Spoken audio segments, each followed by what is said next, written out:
ইসরায়েলের প্রধান বিমানবন্দর ব্যালিস্টিক ক্ষেপণাস্ত্র হামলা চালিয়েছে ইয়েমেনের হুতি বিদ্রোহীরা।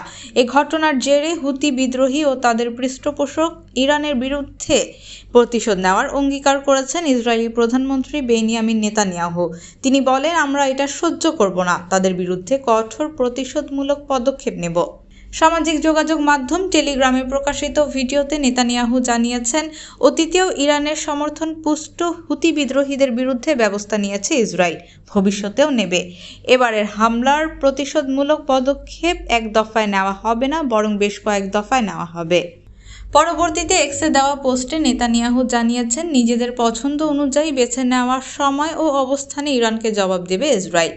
নেতানিয়াহু বলেন, আমাদেরকে সবসময় মনে রাখতে হবে যে হুতি বিদ্রোহীরা তাদের পৃষ্ঠপোষক ইরানের নির্দেশ অনুযায়ী ও তাদের সহায়তা নিয়ে এসব কার্যক্রম পরিচালনা করে।